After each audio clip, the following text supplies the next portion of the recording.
potentially, because obviously they're not playing, and no one's playing at the moment.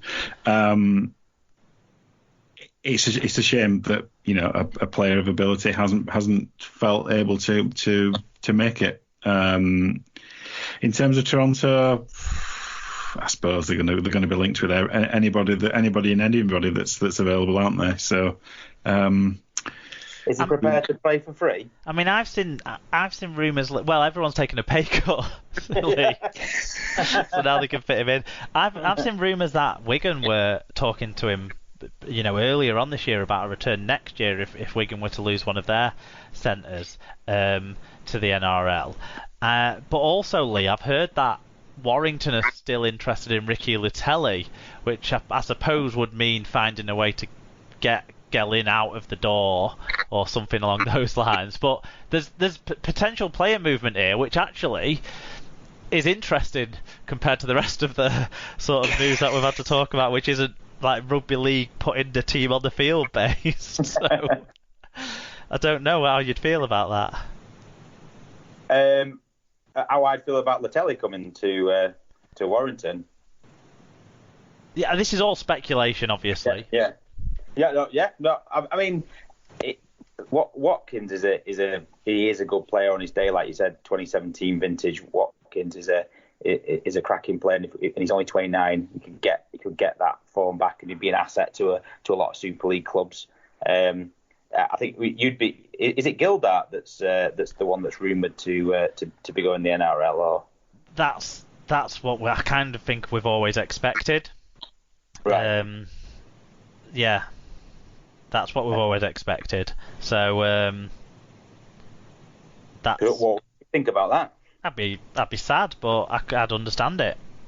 But would you take Watkins as a there? Yeah, he's a good player. Yeah, he's a good player. I think he's got some good years left potentially. Certainly a strong talent. Yeah. Would you have him at Bradford, Alan? He's welcome. Let's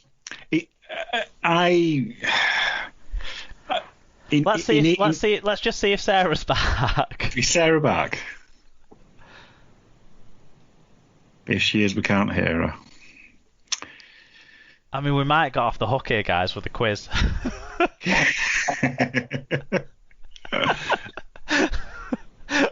Right.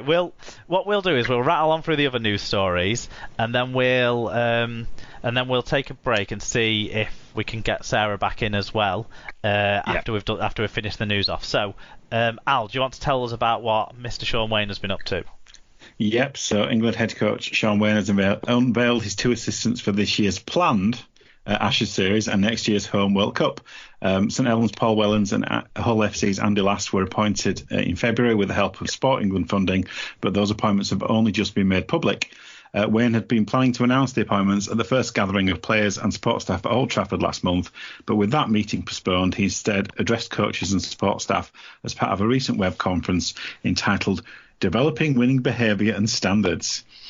So Danny Ward and Ian Watson, who served as assistants under Wayne Bennett, will not be part of the new setup, while team manager Jamie Peacock has stepped down. Peacock will be succeeded by Colin Maskell, former Wakefield, Doncaster Leeds, Castleford and Featherstone player, who recently worked with kit manufacturer ISC. Colin, it's a name I've recognised, Colin Maskell, but he must have played way before my time. Yes, definitely. Yeah. It's not a name that I'm particularly familiar with.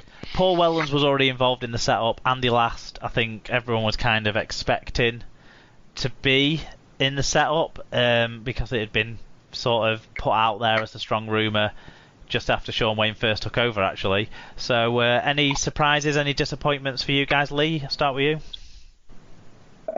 No, it's fine. I mean, I saw Peacock put some emotional sort of images and a bit of a message on social when he left. But yeah, I think Wellens is seems like is a good upcoming promising coach, isn't he? And it's up to Sean Wayne to appoint who he thinks is his strongest team to win us that World Cup if it happens. Yeah. I do think it's a slight shame for Danny Ward and Ian Watson, really, in terms of they seem to have been tarred with the failure of the tour. That they probably don't bear much responsibility for that, and it is a shame that they're not involved because last year we would certainly describe them as two of the best up and coming British coaches. So it's a shame that they're not involved, but that's not to say that they couldn't be involved in future in some fashion in a future setup.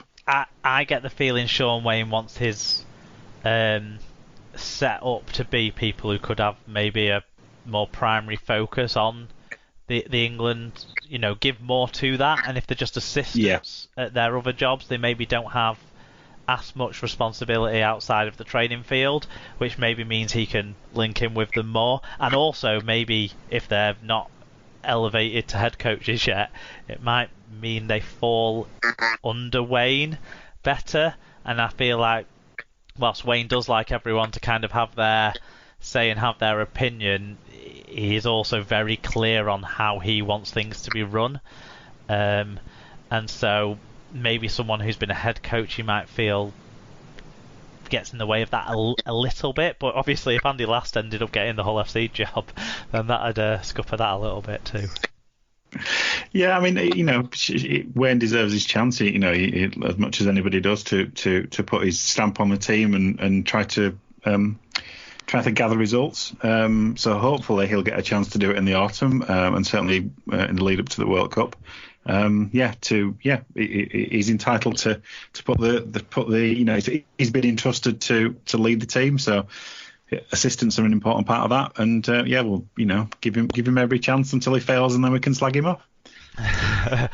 Leeds have made a £20,000 donation to the Rugby League Benevolent Fund that will help support Mossy Mousseau in his recovery. The Rhinos pledged to donate 25% of tickets sold for their home match against Hull KR in February to the fund's support of Mousseau, who is continuing his recuperation for a serious back injury.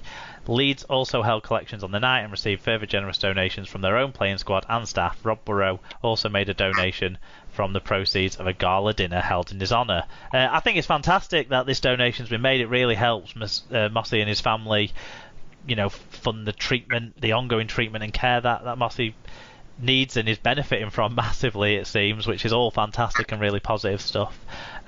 So I'll just say well done, rather than wonder if £20,000 is a quarter of ticket revenue. Because if it is, we're fucked.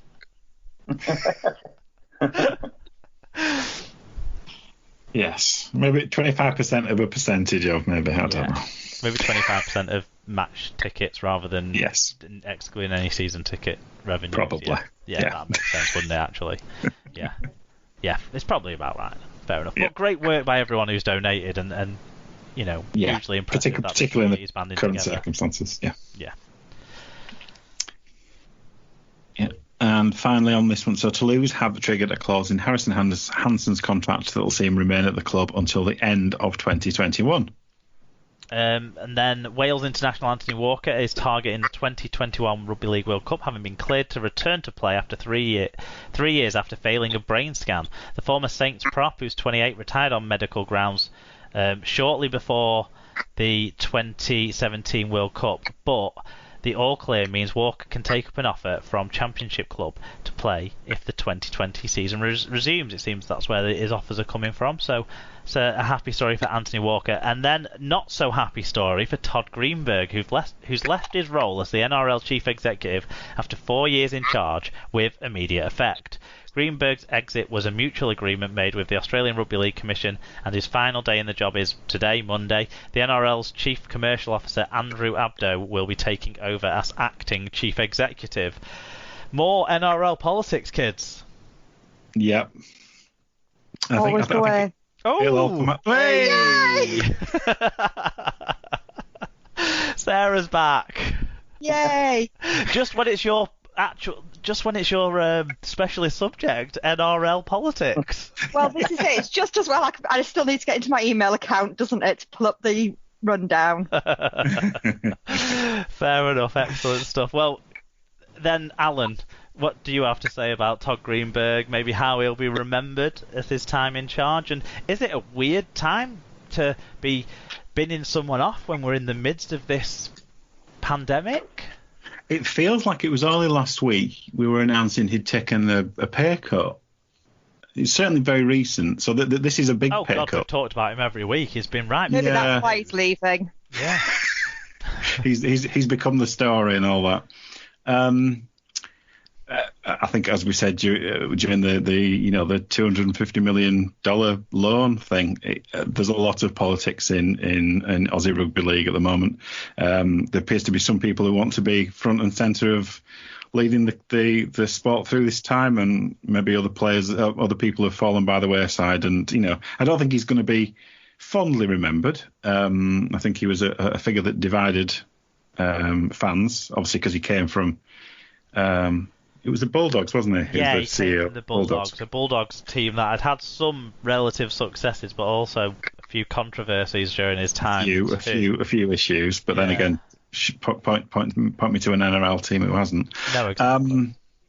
So yeah, I mean, I think. I'm not close enough to kind of say whether he did a great job or a bad job particularly, but he certainly split opinion, and but I'm sure any candidate that they choose will always do the same.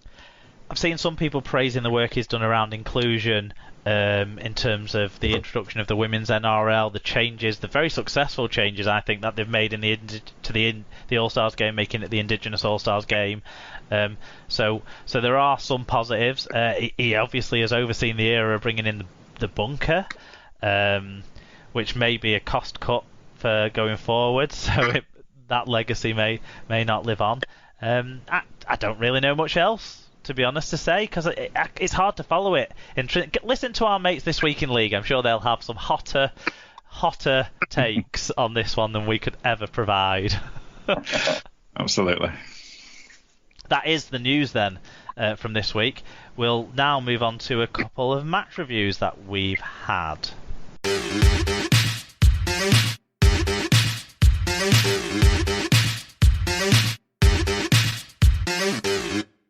Okay, so moving into the match reviews. First up was the 2005 semi-final between Hull FC and St Helens, which was reviewed by Joshua's granddad, who said, battered by Carvel, Downs, King and Thackeray and kicked to death by Bruff. Saints went into half-time only 8-2 down. They must come good in the second half. An early try following mix-up between Rayner and Briscoe should open the floodgates, and so it proved. As orchestrated by Cook, FC ran rampant, running away to a 34-8 victory. Bring on the Rhinos. Very exciting. What do you remember of that one yourself then, Sarah, back in 2005 on the way to Challenge Cup glory? Sadly, we weren't at the match because we were getting back from holiday that day. And we thought we were going to miss the whole match. But actually, we managed to get back from Birmingham Airport in time to watch kick-off. My brother was at the semi-final, and we watched it in the living room, getting very excited. What about those players that you mentioned? You and Downs? Was it you and Downs? No, sorry, it's Downs. Yeah, it should be Downs, not Downs. I was thinking, you and Downs. He was a very, very good offloader, if I remember rightly. He was one of those players who always seemed to get an arm free. Yeah, and interestingly, the other week when Adam Mayer had died, Dowes, Carvel and King came out with the match ball and everything. Ewan Dowes actually looks like there's something wrong with him. He looks like he's lost so much weight, and he looks really drawn in his face and everything. See, I always wondered if he bulked up for rugby because the way he sort of ran and the skills he sort of had. I always did wonder if he bulked up for rugby, and maybe is more naturally smaller. Maybe, yeah. I mean, Carvel and King look pretty much the same, just 10 years older, which they are. 2005, that was the year we should have been thrown out the Challenge Cup. Again. No, what do you mean again? Because Jamie, was it 2005? I don't know, which was the year that you pulled down the posts? That was 2000. Yeah. So that's what Alan means by again.